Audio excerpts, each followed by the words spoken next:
नमस्ते भारत, मैं हूं भूमिका मेहता, अपने देश की बेटी और अपने भाई की बहन सुशांत सिंह राजपूत की बहन। आज माफी चाहती हूं, सुशांत सिंह राजपूत के बारे में शायद मैं कुछ नहीं कहूंगी। आज मैं अभी फिलहाल एक ऐसे दौर से गुजर रही हूं जहां पे मैं खुद को रोक नहीं पाई और ये वीडियो बनाने का मैंने सोच लिया।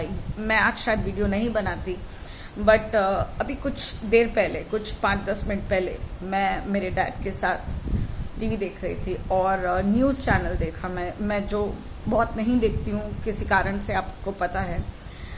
अभी मैंने देखा न्यूज में, शायद आप लोगों को बहुत अच्छे से पता होगा कि क्या हाल है अभी अफगानिस्तान में।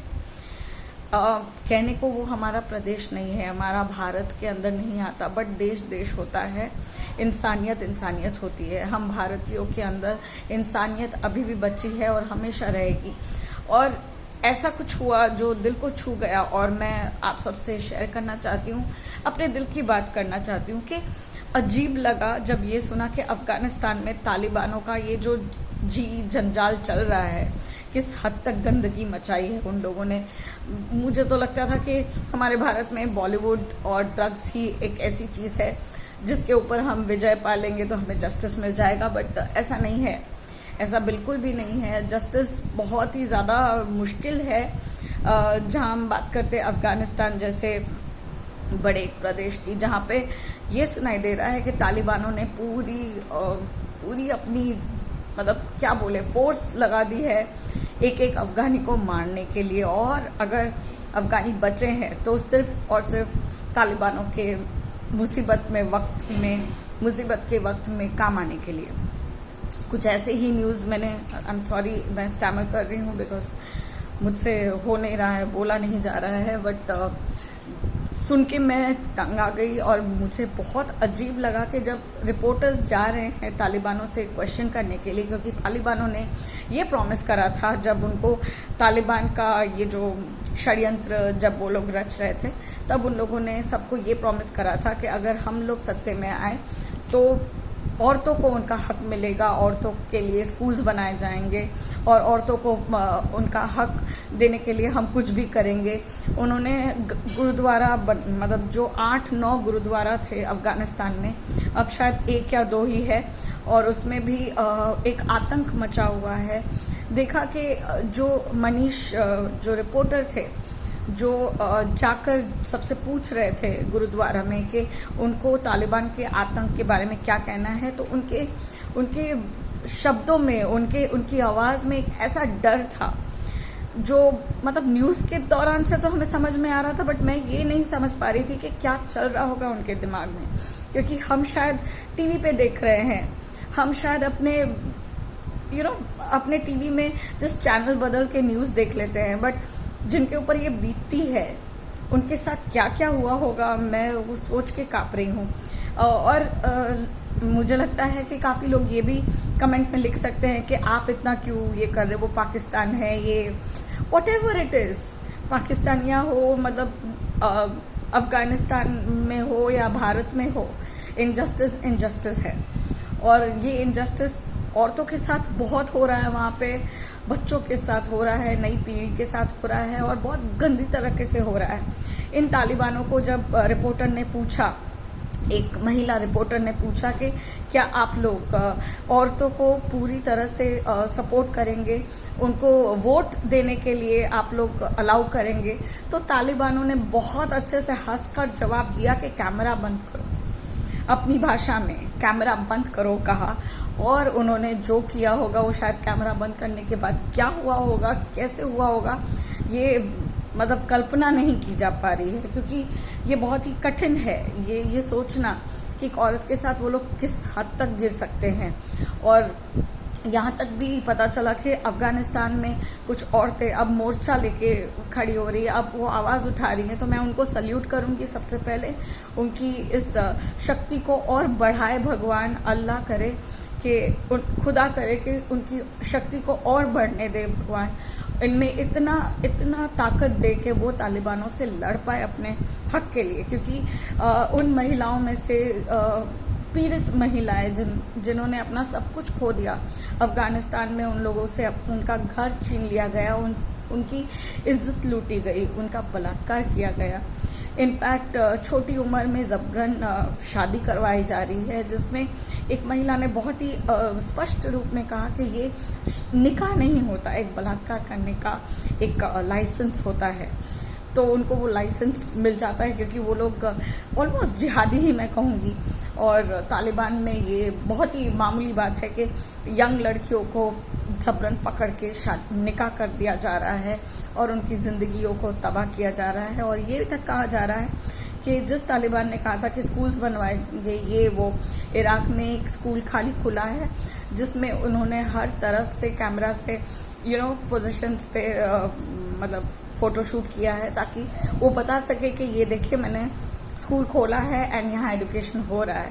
बट सारी की सारी पोल खोल दी एक लड़की ने जिसकी 23 साल की उम्र थी, और उसने अपने शब्दों से बयां किया कि मैं अब वहां नहीं जा रही हूं क्योंकि अगर वो वहां गई तो उसकी जबरन शादी की जा सकती है, उसका बलात्कार हो सकता है, उसके साथ जो भी होगा कोई जिम्मेवारी नहीं लेगा। और यहाँ तक भी पता चला कि इन तालिबानों से बचते बचाते काफ़ी फैमिलीज काबुल एयरपोर्ट में जाने की कोशिश कर रही थी, जहाँ पे हैंड ग्रेनेड्स भी फेंक कर तालिबानों ने उनको मार डाला। काफ़ी लोग मर गए, काफ़ी बहुत ही बुरी तरीके से घायल हुए, और क्या क्या कंडीशन हो रही है। तो ये अजीब लग रहा है। मतलब ये सिर्फ मैं सोचती थी कि भारत ही एक ऐसा देश होगा जहाँ पे गवर्नमेंट ऐसी है जहाँ पे बलात्कार रोज होते हैं और कोई कुछ बोलता नहीं है, और ऐसे बड़े बड़े लोगों को बेल भी मिल जाती है। हमारे यहाँ पे इंजस्टिस हो रहा है, हमारे यहाँ की गवर्नमेंट ही ऐसी है। बट नहीं, यहाँ से बदतर कंडीशन अफगानिस्तान जैसे जगहों में है जहाँ पर माँ बाप छोटे बच्चे किसी को नहीं समझा जा रहा है, कुचल कुचल के मार दिया जा रहा है, किसी को इज्जत नहीं बख्शी जा रही है, किसी को खाना भी नसीब शायद नहीं हो रहा है, घर तबाह हो जा रहे हैं, घर छीन लिए जा रहे हैं, जो करवाना चाह रहे हैं वो कर रहे हैं। ये बहुत ही गंदी सिचुएशन है। Being an Indian, being an proud Indian, इतना मैं ज़रूर कह सकती हूँ कि हमारे देश में हो सकता है बहुत भ्रष्टाचार होगा, बहुत कुछ होगा, बट इस हद तक, इस लेवल तक नहीं गया है। बट मैं डर रही हूँ कि कहीं हमारे विचार में हमारी गवर्नमेंट इतनी ना गिर जाए कि ऐसी कुछ हालत हमारी हो जाए। तो इसके लिए मैं अपने भारतवासियों से, अपनी बहनों से, अपनी माँओं से, अपनी हर वुमन से, इवन मेंस को भी मैं ये कहूँगी कि अपने हक के लिए लड़ना सीखो, अपने लिए जस्टिस खुद लेना सीखो। किसी के दबाव में आकर अपने आप को इतना मत रौंदो कि खो जाओ। जिंदा रहना है तो डट के जीना पड़ेगा, मुंह तोड़ आंसर देना सीखना पड़ेगा, झगड़ा करना पड़ेगा, अपने लिए फाइट करो, अपने लिए फाइट करके अपनी उस ताकत को बाहर निकालो जो यहाँ पर है, अपने जज्बे को बाहर निकालो। मैं यही कहूँगी। एंड भारतीय हो, अफगानिस्तान के हो, पाकिस्तान के हो, मैं सबको ये अपने तरफ से मैं ग्रैटिट्यूड दे रही हूँ, और मैं चाहती हूँ कि आप लोग सब बहुत अच्छे से लड़ाई करके आगे आओ एंड अफगानिस्तान में ये तालिबान का रूल निकालो। बहुत ही ज़्यादा गंदा है, कुछ करो। यहाँ पे नरेंद्र मोदी जी ने सोमनाथ मंदिर का ओपनिंग करते वक्त भी बहुत कुछ अच्छा चीज़ बताया है। भगवान करे आज जैसे सोमनाथ जी के दर्शन पाने के लिए सोमनाथ मंदिर के ओपनिंग में सब कुछ हुआ है, बहुत अच्छे से अनुष्ठान हुआ है, वहीं पे एक अच्छी कोशिश हम सब करें और तालिबान के अंदर जो ये भ्रष्टाचार चल रहा है, इतना गंदगी चल रहा है, उसे कोई भी तरीके से जो बन सके हम कोई क्या कह सकती हूँ, being an citizen of the country, but बस इतना चाहती हूँ कि ये गंदगी अपने देश में से, उनके देश में से निकल जाए। मैं सोचती हूँ कि टीवी पे कितना आसान लगता है, बट हमारे शहीद भाई, हमारे जो जवान हैं जो लड़ाई कर रहे हैं, वो कितनी मुश्किलों से अपने आप का जीवन बचाते हैं। वैसे ही पाकिस्तानी भाई बहन भी ऐसे ही अपने बच्चों को देखते होंगे लड़ाई करते हुए। मेरी सांत्वना उनके साथ भी है, पाकिस्तान हो या इंडिया हो, मैं दोनों के साथ हूँ और मैं बस पीस चाहती हूँ। एंड मुझे पता है कि मेरे साथ साथ पूरा भारत, पूरा पाकिस्तान भी यही चाहता होगा कि अपने अपने मुल्क में शांति से रहे। तालिबान को ख़त्म करना बहुत बहुत ज़्यादा ज़रूरी है, ये बच्चों तक को खा जाएगा। मैंने बस ये शेयर किया आप लोगों से। अगर आप लोगों को कुछ भी कहना हो कमेंट पे ज़रूर करिएगा।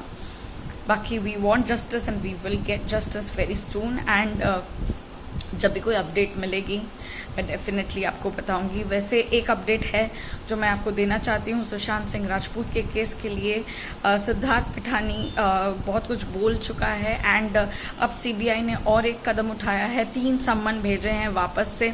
नीरज, केशव और जो बॉडीगार्ड था सुशांत सिंह राजपूत जी के, उन तीनों को सम्मन भेजा गया है। एंड उम्मीद करते हैं कि इन तीनों का मुंह अच्छी तरह से खुलवाए और कुछ ऐसा उगलवाए जो हमारे सुशांत के केस में इम्पोर्टेंट भी हो एंड हेल्पफुल हो और जस्टिस के और करीब आ सके। बस आप सबका साथ चाहिए, साथ देते रहिएगा। और क्या कह सकती हूँ, बी स्ट्रॉन्ग। अफगानिस्तान के हर एक सदस्य से कह रही हूँ, be strong and salute to you all के आप लोग ऐसे जद्दोजहद में रह रहे हैं। भगवान करे, अल्लाह करे आप लोग जल्द से जल्द इस गंदगी से निकले और एक अच्छी लाइफ जिए। जय हिंद।